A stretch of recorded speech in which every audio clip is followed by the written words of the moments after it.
avait fourni 115 assesseurs dimanche dernier. Le 7 mai, ils resteront tous chez eux. Laurent Guive. Il faut comprendre la déception des militants. On leur a volé cette élection. Comment voulez-vous forcer les gens ? En Marche devrait multiplier par 2 ses effectifs, une cinquantaine d'assesseurs sur 500 requis.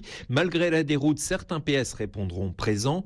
Le maire socialiste de Brest, François Cuillandre. Il me manque 116 personnes pour tenir les bureaux de vote dans 10 jours. Vous allez faire comment alors ? La règle, c'est que lorsqu'il n'y a pas 3 personnes pour tenir le bureau de vote, le premier électeur qui rentre dans le bureau, on le réquisitionne. Monsieur le maire lance ce matin un véritable SOS à sa population. Brest, François Coulon, Europe. Le dernier chiffre de la croissance du quinquennat de François Hollande, 0,3% au premier trimestre. Le chiffre de l'INSEE vient à l'instant d'être publié. Et puis ce cambriolage au domicile de Bernard Cazeneuve, Jérôme Commandeur s'en amusait à l'instant. Apparemment, les malfaiteurs ne savaient pas qu'ils étaient chez le Premier ministre. Aucun document sensible n'a été dérobé dans ce pied-à-terre. Il n'y avait pas de garde devant l'immeuble à la demande de Bernard Cazeneuve qui estime que les policiers sont déjà très sollicités. Europe 1, 7h37, Hélène Zélani. Attention, si au volant, vous utilisez des applications comme Coyote, Waze ou TomTom, elles pourraient bientôt avoir l'interdiction de signaler les contrôles de police sur les routes. Un décret vient d'être signé, mais doit encore être validé par le Conseil d'État.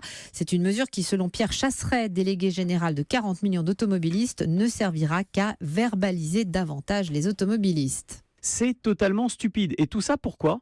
Parce qu'on veut, à tout prix, faire en sorte que les gens se fassent flasher. Quand on y réfléchit, vous posez un radar, il est plus ou moins signalé par des automobilistes, c'est censé être une zone dangereuse à la base, je rappelle. Vous avez des automobilistes, lorsqu'ils sont au courant, ils respectent la juste limitation de vitesse. Si vous ne montrez pas où sont les contrôles, qu'est-ce qui va se passer ? Vous allez avoir des tas d'automobilistes qui vont se faire flasher pour 1 km/h de trop ou 2 km/h de trop. Alors j'ai tout entendu, j'ai entendu que c'était pour lutter contre le terrorisme. Mais non, même pas, parce que les outils d'aide à la conduite communicants étaient OK pour désactiver l'intégralité du service lorsqu'il y a une alerte attentat. La seule volonté, c'est qu'on trouve que les Français ne cotisent pas assez dans la cagnotte radar et qu'en prenant ce type de mesures, on sait pertinemment que certains vont être flashés et ça va rapporter encore plus d'argent. Pierre Chasseret de 40 millions d'automobilistes, joint pour Europe 1 par Pierre Herbulot. Et sachez qu'il y aura du monde sur les routes pour le week-end prolongé du 1er mai. Dès aujourd'hui, l'Île-de-France devrait connaître des bouchons plus importants que d'habitude. Demain sera classé orange dans le sens des départs et lundi dans le sens des retours. Et justement, ce week-end du 1er mai est très attendu par les professionnels du tourisme, d'autant que l'élection présidentielle la semaine prochaine incitera de nombreux Français à ne pas bouger. Direction Marseille avec Nathalie Chevance, où comme ailleurs, tout va dépendre de la météo. Plage de Pointe-Rouge, les pieds dans le sable. Bernard Marty, patron de la paillote Marinella, scrute la météo. Le pont du 1er mai, c'est le coup d'envoi de la saison.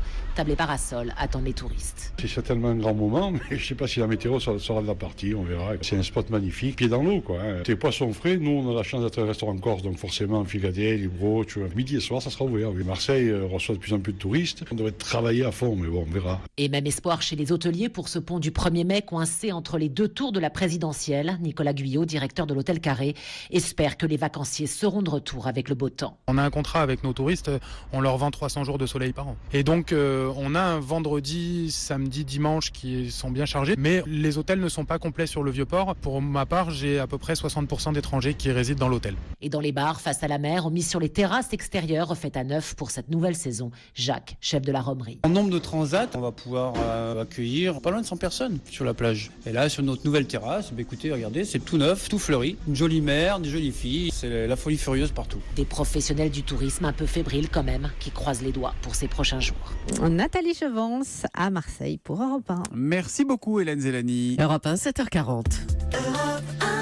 Thomas Soto. La politique, Antonin André, avec la montée du ni-ni, la tentation abstentionniste qui gagne notamment les lycéens. À Toulouse et à Paris, ils sont quelques milliers à avoir défilé dans les rues au cri de ni Le Pen, ni Macron. Oui, ni patrie, ni patron. Marine, Macron, même combat. 2017 serait-elle celle de la génération Nini, une jeunesse pour laquelle Marine Le Pen et le FN ne représentent pas une menace contre laquelle il faut se dresser, une jeunesse qui nourrit la même aversion pour le banquier que pour le nationaliste, à l'image de Jean-Luc Mélenchon, pour lequel il ne veut pas choisir et pour lequel cette jeunesse a majoritairement voté. À cet égard, 2017 marque une rupture Il faut se souvenir, en 1988, Jean-Marie Le Pen fait 14% à la présidentielle. C'est un record pour l'époque.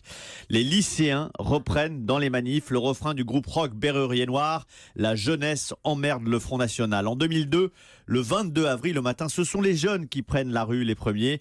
Mais en 2007, ils manifestent pour défendre le droit de ne pas choisir. Marine Le Pen ne leur fait pas peur. Ils ont grandi avec un FN élevé, installé dans la vie politique. C'est le signe de la dédiabolisation réussie engagée par Marine Le Pen. Au-delà de la jeunesse, le nini, autrement dit le droit de ne pas choisir, est défendu par une partie de la gauche derrière Jean-Luc Mélenchon et par une partie de la droite. Là aussi, Antonin, c'est une forme de rupture. Oui, la pudeur de gazelle de Jean-Luc Mélenchon est emblématique de cette élection. La gauche s'indignait quand la droite ergotait sur le Front républicain. Il faut se souvenir aussi du cordon sanitaire instauré par Jacques Chirac en 86 pour marquer la frontière infranchissable entre la droite et l'extrême droite. Alors qu'est-ce qui a changé ? Ce qui a changé, c'est que les candidats des partis institutionnels, du PS et de la droite, ont été balayés et que leurs électorats sont perdus. Emmanuel Macron a l'attrait du renouveau, ce qui fait sa force au premier tour, mais il en a aussi les faiblesses, ce qui constitue son handicap au second tour. Il ne rassure pas parce qu'il est inconnu. La gauche n'aimait pas Chirac, mais elle le connaissait, son histoire, sa vision. Voter Macron, c'est pour une partie des Français se lancer dans une aventure. La conséquence de ce nini galopant, c'est le risque d'une abstention plus forte au second tour qu'au premier. C'est arrivé une seule fois sous la Ve République, en 1969. L'abstention avait bondi de 9 points entre les deux tours. C'est donc ce qui est possible, ce qui peut se reproduire sur cette élection. L'édito politique signé Antonin André. Puis tiens, écoutez ça, tiens. Il y en a qui contestent, qui revendiquent, qui protestent. Moi je ne fais qu'un seul geste, je retourne ma veste. Eh oui, c'est Jacques Dutronc qui retourne sa veste. C'est de circonstance en cette période électorale. Un petit clin d'œil pour souhaiter un bon anniversaire à Jacques Dutronc qui a 74 ans aujourd'hui. Merci Antonin. Europe 1, 7h42. L'Église choisit, elle aussi, de ne pas choisir pour le second tour de la présidentielle. Peu d'hommes d'Église acceptent d'aborder le sujet publiquement, mais c'est le cas du père Nicolas de Brémondard. Il est mon invité tout de suite en direct pour l'interview vérité d'Europe 1. 6h30, 9h, la matinale d'Europe 1. Combien ? 0. 0. 0. Combien ? 0. 0. 0. Combien ? 0 €. Voilà ce que vous coûteront vos ordres de bourse passés sur Bing.fr jusqu'au 31 août 2017 pour toute ouverture ou transfert de compte avant le 30 juin 2017 inclus et dans la limite de 1 000 €. Alors profitez-en. Bing.fr, la banque de tous les investisseurs. Offre soumise à condition, plus d'infos sur Bing.fr. Combien ? 0. Retrouvons François Vidal, directeur délégué de la rédaction du journal Les Échos. Toutes les nouveautés fiscales pour bien déclarer vos revenus. Comment réduire votre impôt ? Comment limiter l'imposition sur les plus-values immobilières ? L'épargne retraite est-elle un bon moyen pour défiscaliser ? Tous les conseils de la rédaction des Échos, c'est aujourd'hui dans un dossier spécial impôt sur le revenu. Géant. Ouh, chérie, si tu achètes de l'eau de café carte noire, Géant t'offre le 3e. Eh ben voilà, il suffit de lui parler d'un bon café pour qu'il se réveille. Les prix bas, c'est Géant. Jusqu'au 6 mai chez Géant, pour de l'eau de 2 fois 250 grammes de café moulu carte noire, le 3e est gratuit. Soit par 3,80 € le lot, au lieu de 5,70 €. À San Pablo, il y avait une concession Ford. À l'intérieur de la concession, il y avait un Ford Kuga. À l'intérieur du Ford Kuga, il y avait un concentré de technologie pour seulement 249 € par mois. Découvrez le Ford Kuga à partir de 249 € par mois avec Sync et Jean-Alliage. LOA 48 loyers pour un Kuga Trend EcoBoost 120 chevaux en stock avec premier loyer de 2 840 €. Coût total si achat 21 473 €. Offre à particulier jusqu'au 31 mai si acceptation par Ford Crédit. Voir Ford.fr. Jusqu'à dimanche chez Conforama, on vous en offre encore plus. Profitez de 20% de remise supplémentaire sur tout le meuble et la déco des 2 articles achetés. Moins 20%, même sur les promos. Canapé, bureau, lit, lampe, miroir, à vous de choisir. Conforama. Valable sur le meuble et la déco hors cuisine. Offre et conditions disponibles en magasin et sur conforama.fr. Europe 1, il est 7h44. L'essentiel de l'actualité avec vous, Hélène Zélani. La croissance atteint 0,3% au premier trimestre de cette année, selon l'INSEE, un chiffre conforme aux attentes portées notamment par la hausse de l'investissement. Près de 3000 personnes mobilisées hier contre l'affiche du second tour de la présidentielle Macron-Le Pen. Manifestation à Paris où un millier de lycéens ont défilé et dans plusieurs grandes villes, Rennes, Nantes, Lyon, Toulouse ou Bordeaux, avec parfois des tensions avec les forces de l'ordre. Et puis sanction pour le PSG après les dégradations commises par ses supporters au parc OL début avril en finale de la Coupe de la Ligue. Une amende de 100 000 € et 2 matchs à huis clos partiels avec sursis. La météo à peu près comme hier, avec plus de soleil dans le sud-ouest et près de la Méditerranée et plus de nuages et d'averses sur la moitié nord. Les températures de l'après-midi, de 10 à Saint-Etienne, à 18 à Nice, il fera 13 à Lille, 14 à Paris et 16 à Bordeaux. Merci Hélène. 7h45, l'heure de l'interview vérité. Thomas, vous recevez ce matin le père Nicolas de Brémond-d'Ars. Prêtre catholique du diocèse de Paris, mais aussi sociologue et chercheur associé au Centre d'études en sciences sociales du religieux. Bonjour Nicolas de Brémond-d'Ars. Bonjour Thomas Soto. La conférence des évêques de France a choisi donc de ne pas choisir pour ce second tour de la présidentielle. Pas de soutien à l'un ou l'autre des candidats. Est-ce que vous êtes à l'aise avec ce non-choix ? À titre personnel, moi j'ai déjà fait mon choix, c'est-à-dire que je suis obligé de sélectionner un candidat. Comme disait le général de Gaulle, au deuxième tour, on élimine. Donc on élimine un candidat. Donc vous éliminez qui ? Puisque vous abordez le sujet. Moi, à titre tout à fait personnel, je ne peux pas voter Marine Le Pen.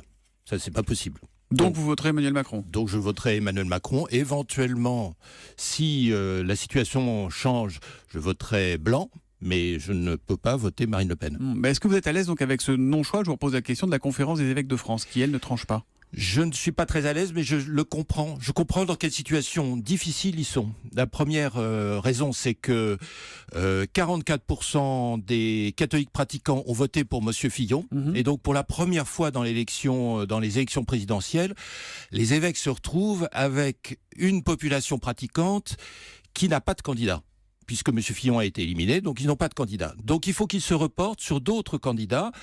Et hélas, l'élection révèle qu'il y a des tiraillements au sein du catholicisme, qu'il y a les catholiques pratiquants qui ont voté à 44%. Je précise que le chiffre que vous donnez à 44%, c'est le résultat d'un sondage Harris Interactive pour la Croix. Pour la Croix, voilà, c'est ça. Ce ne sont pas des statistiques politiques ou ethniques. Il y a d'autres catholiques qui sont des catholiques occasionnels ou des catholiques non pratiquants qui, eux, sont répartis sur tout le spectre des votes. Et en particulier, certains nombres d'entre eux sont du côté de l'extrême droite, d'autres plutôt de la gauche ou voire même peut-être du côté de M. Mélenchon.